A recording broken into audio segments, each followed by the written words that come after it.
త్రికరణ శుద్ధిగా పరమభక్తితో వాడున్నాడు, వాడు ఈశ్వరుడు, వాడు శాసకుడు, వాడికి తెలుసు, వాడు నా మీద శిక్ష వెయ్యకుండా నన్ను అనుగ్రహించి నన్ను రక్షించాలి అనుకుంటే ప్రార్థన చెయ్యాలి.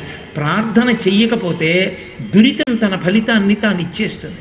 ఈ భగవత్ సంబంధంలో ప్రవచనాలు చేసే అలవాటు ఉన్న కారణం చేత నాబోటిగాడికి అటువంటి అనుభవం ఎక్కువగా ఉంటుంది.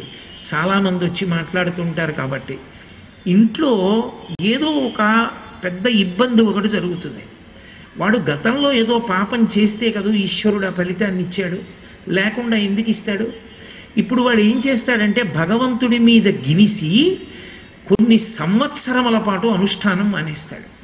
ఇంట్లో భగవన్మూర్తి కూడా ఉండదు. నాకు తెలుసు కొన్ని కుటుంబాలు తీసేసిన వాళ్ళు తెలుసు.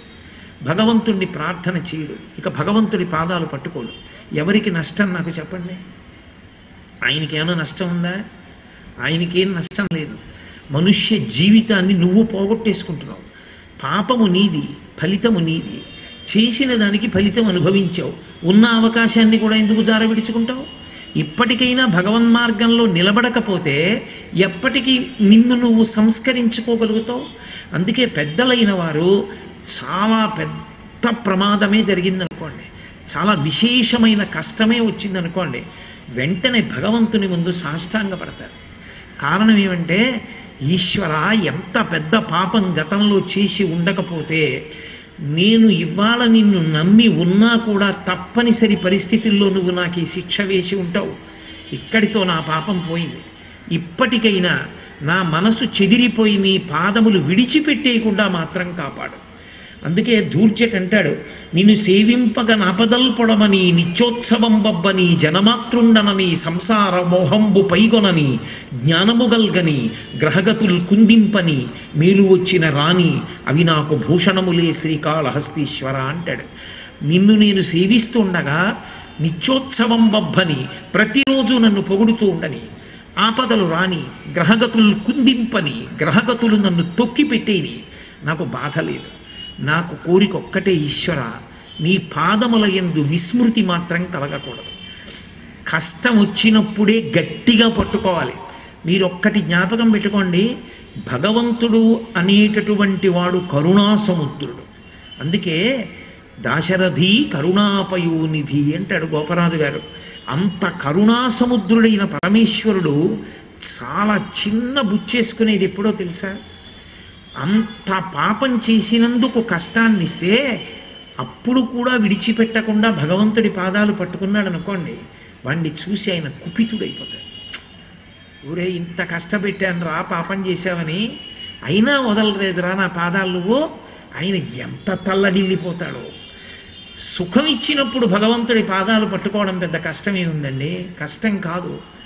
కష్టం వచ్చినప్పుడు ఈశ్వరుడి పాదాలు పట్టుకోవడంలోనే నిజమైనటువంటి భక్తి ఉంది, పరిణితితో కూడిన భక్తి ఉన్నది. మీరు చూడండి, నా పెన్ను కనపడలేదు.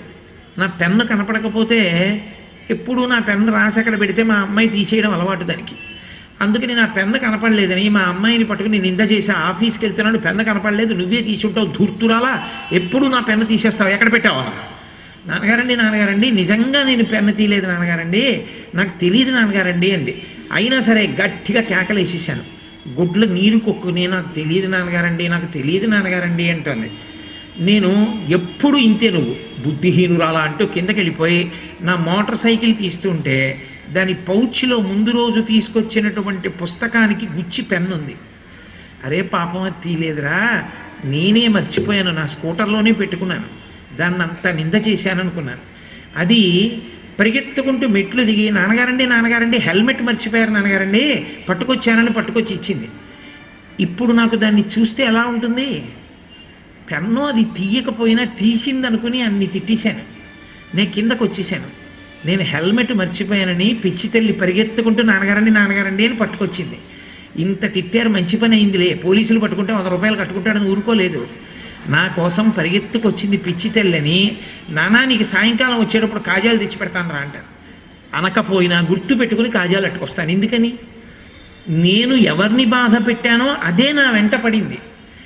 నా కూతుర్ని పెన్ను తీసిందని నేను నింద చేసినా నాకు హెల్మెట్ తెచ్చిస్తే లౌకికమైన తండ్రిని నేనే అంత పొంగిపోతే చేసిన పాపానికి కష్టపెట్టినా విడిచిపెట్టకుండా పాదాలు పట్టుకున్న భక్తుణ్ణి చూసి పరమేశ్వరుడు ఎంత పొందుతాడు. అది పరమేశ్వర తత్వం. కాబట్టి అందుకే పెద్దలు కష్టం రావడాన్ని ఆహ్వానించారు జీవితంలో. భగవత్ కృప పొందడానికి, పాపం పోగొట్టుకోవడానికి మార్గం. వద్దంటావా, నువ్వంత తట్టుకోలేనంటావా, ప్రార్థన చెయ్యి. పరమేశ్వరుణ్ణి ప్రార్థన చేస్తే దురితమును తొలగిస్తాడు. తొలగించి పెద్ద కష్టం రావలసిన చోట చిన్న కష్టంతో తీసేస్తాడు తప్ప అసలు ప్రార్థన అన్నది చిత్తశుద్ధితో చెయ్యకపోతే, ప్రార్థన చేయుట అన్న మాట వెనక ఉన్న రహస్యం తెలిసి చెయ్యాలి. ఇవాళ బాగున్నాను కానీ ఈశ్వరా, నేను ఇలాగే సంతోషంగా నీ కథ చెప్పుకుంటూ హాయిగా ఆనందంగా బతకాలి.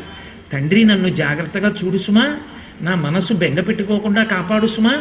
అది నీకొక్కడికే తెలుసు. ఎటువైపు నుంచి ఏదొస్తోందో నాకు తెలియదుగా, దాన్ని పరిమార్చి కాపాడు సుమా అని నేను ఆయన సర్వజ్ఞుడన్న భావనతో ప్రార్థన చేసి, గతంలో ఏదో చేసి ఉంటాను, లేకపోతే మనుష్య శరీరంలో ఎందుకుంటాను, అది అడ్డు రాకుండా ఆయన ఆపగలడన్న నమ్మకంతో నేను ప్రార్థన చేశాను అనుకోండి, దానికి ప్రార్థన అని పేరు. అందుకే సనాతన ధర్మంలో ప్రార్థన అన్నది లేకుండా అసలు ఏ పని ఉండదు. అది చిన్న పిల్లల దగ్గర నుంచి పెద్దవాళ్ళ వరకు అందరూ ప్రార్థన చెయ్యవలసిందే. ప్రార్థనకు మినహాయింపు లేదు. అది ప్రార్థన.